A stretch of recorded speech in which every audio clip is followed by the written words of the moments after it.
Welcome back on my YouTube channel thrive spoken में आप सभी का फिर से स्वागत है। और आज हम बात करने वाले हैं कि इंग्लिश को बोलना शुरू कहाँ से करें। अब इंग्लिश के टाइम वर्ड भी सीख रहे हैं, टेंस भी सीख रहे हैं और वोकेबलरी भी काफ़ी कुछ सीख लिए, फिर भी इंग्लिश नहीं बोल पाते हैं। तो आज हम शुरुआत करते हैं बिल्कुल बेसिक से, जीरो से शुरुआत करते हैं कि इंग्लिश को हमें कहाँ से बोलना है। ठीक है, चलो देखते हैं। स्टार्ट करना है हमें, स्टार्ट स्पीकिंग हमें स्टार्ट करना है अपने घर से। अपने घर से हमें स्टार्ट करना है इंग्लिश बोलना, अपने मम्मी पापा से, अपने भाई बहन से, अपने पेरेंट्स से। कैसे देखते हैं। शुरुआत करते हैं मॉर्निंग से। सबसे पहले गुड मॉर्निंग। अगर आप सुबह में किसी से मिलते हैं तो गुड मॉर्निंग, और जब आप सोकर उठकर अपने पेरेंट्स से या अपने फैमिली के किसी भी मेंबर से मिलते हैं तो आप सबसे पहले बोलेंगे गुड मॉर्निंग। जब आपको आदत हो जाएगी ना good morning, good evening, good night, तो आपको आपकी टंग पर जब भी शब्द आने लगेंगे तो आपको इंग्लिश बोलने में आसानी हो जाएगी। ठीक है, गुड मॉर्निंग बोलेंगे मिलने पर या सुबह सोकर उठकर जब आप अपनी फैमिली से मिलते हैं तब। और टाइमिंग क्या होगी? टाइमिंग सुबह से लेकर शाम के 12 बजे तक, दोपहर के 12 बजे तक, सॉरी, है ना। टाइमिंग क्या होगी?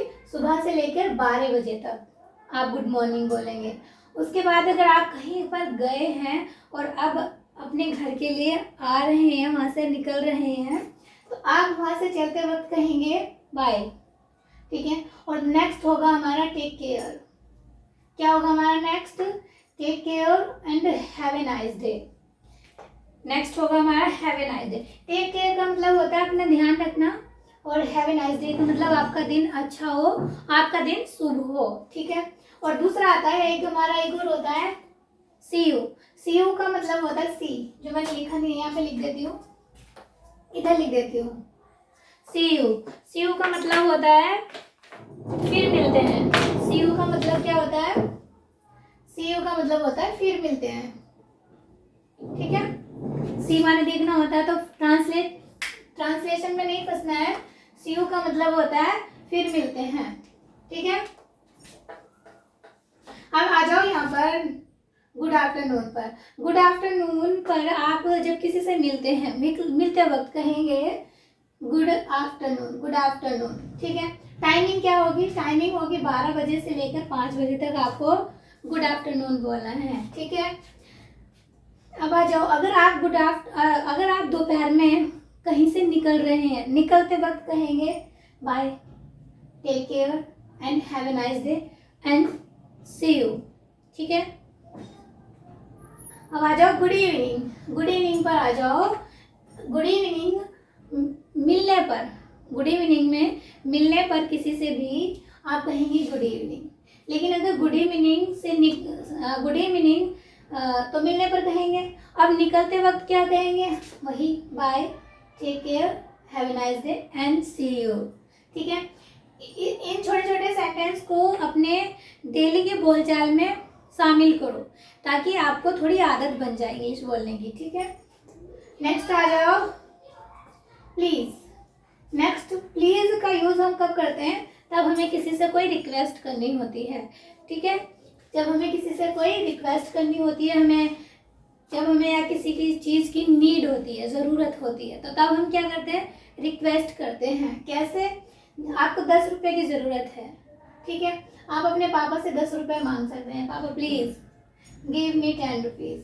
अब इस यहाँ पर जो मैंने पापा लिखा, आप इनको प्लीज़ से पहले भी लगा सकते हैं और प्लीज़ के बाद भी कह सकते हैं, और सेंटेंस के बाद भी कह सकते हैं गिव मी 10 रुपीज़ पापा, पापा प्लीज़ गिव मी 10 रुपीज़। इस तरह से बोलते हैं।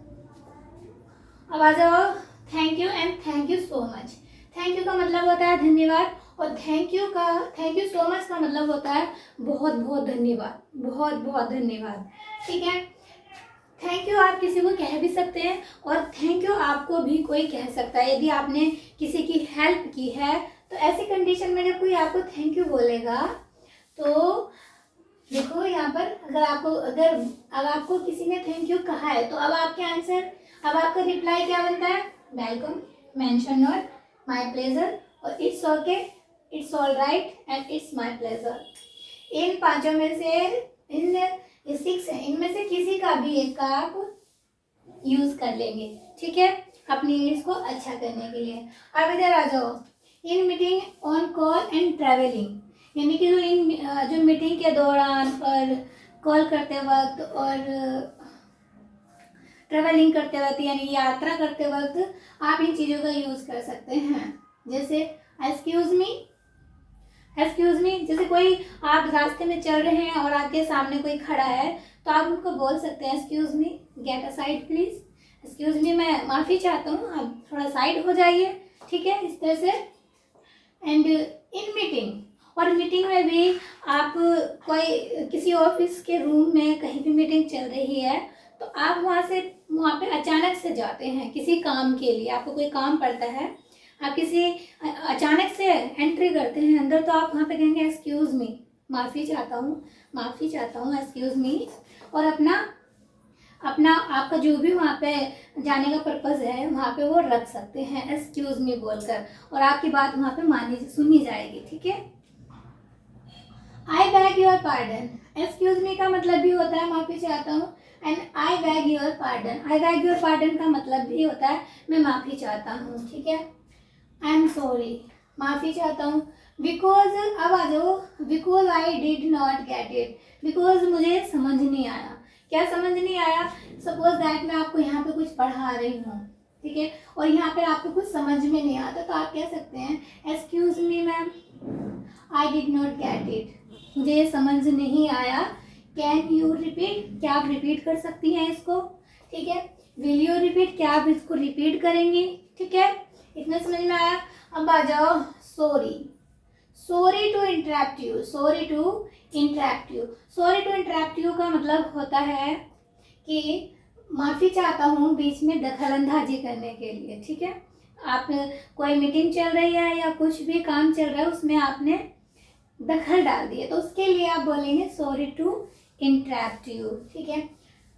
नेक्स्ट आ जाओ सॉरी टू इंटरवेन यू, इन दोनों का सेम मतलब है, आप इसे बोल दो या इसे बोल दो, सॉरी टू इंटरप्ट यू, कैसे सिचुएशन में, कहीं पे कोई दखल अंदाजी करने के लिए, हस्तक्षेप करने के लिए, कहीं पे कोई मीटिंग चल रही है उसमें आपने जाकर हस्तक्षेप कर दिया है, बीच में रोक दिया है, ठीक है, तो वहाँ पर इन दोनों में से किसी एक का यूज़ कर लेना, sorry to interrupt you, sorry to intervene you, ठीक है, और अपनी इंग्लिश को अच्छा कर लेंगे। अब आ जाओ हाउ आर यू का मतलब जैसा आप सभी जानते हैं कि आप कैसे हैं, तो इसके आंसर हो जाएंगे, ये आप किसी से पूछ भी सकते हैं, लेकिन पूछते वक्त जब हाउ आर यू आप कहेंगे तो वो सामने वाले की रिस्पॉन्सिबिलिटी है कि वो आपको किस तरह से आंसर देता है, लेकिन दूसरी बात यह है कि अगर आप ही से किसी ने पूछ लिया हाउ आर यू तो आप आंसर कैसे देंगे, ऐसे आंसर देंगे, I am fine and you, मैं ठीक हूँ और आप कैसे हो, एंड यू से ये सेंस निकल के आता है, ठीक है। अब आ जाओ, एक तो आंसर हमारा ये हो गया और दूसरा हमारा है आई एम प्रीटी वेल का मतलब होता है मैं बिल्कुल ठीक हूँ, ठीक है।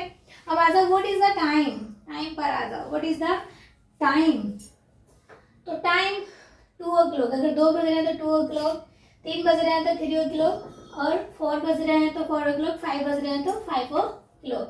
लेकिन बात करते हैं कि 2:20 हुए हैं, 2:20 हुए हैं तो 2:20, ठीक है, लेकिन अगर 2:10 हुए हैं तो 2:10, लेकिन अगर 3:30 हुए हैं तो 3:30, ठीक है, ऐसे हो जाएगा। अब आ जाओ 10 to 5 यानी कि 5 बजने में 10 मिनट कम है, 10 to 5, ठीक है। अब यहाँ पर 10 to 5 यानी 5 बजने में 10 मिनट की कमी है, 2 बजने में 10 मिनट की कमी है, तो 10 to 2 यानी 10 to 2 मतलब 2 बजने में 10 मिनट की कमी है। अब आ जाओ लाइफ एंड बिजनेस में आ जाओ, लाइफ में क्या चल रहा है, बिजनेस में क्या चल रहा है, ऐसे किसी से जानने के लिए, तो how is your life going on का मतलब होता है कि आपकी लाइफ कैसी चल रही है या आपकी लाइफ में क्या चल रहा है, तो आंसर क्या हो जाएगा, life is going on well, life अच्छी चल रही है, ठीक है, या इट इज फैंटास्टिक, बहुत बढ़िया चल रही है, ठीक है। ऐसे बिजनेस का हो जाएगा, how is your business going on, आपका बिजनेस कैसा चल रहा है। तो business is going well, business अच्छा चल रहा है। वीडियो अच्छी लगी तो लाइक कर दीजिए, चैनल को सब्सक्राइब कर दीजिए। आप लोगों के लाइक करने से और सब्सक्राइब करने से टीचर का हौसला बढ़ता है, फिर वो और अच्छी अच्छी वीडियोस लाता है आपके लिए, लाते हैं आई मीन। और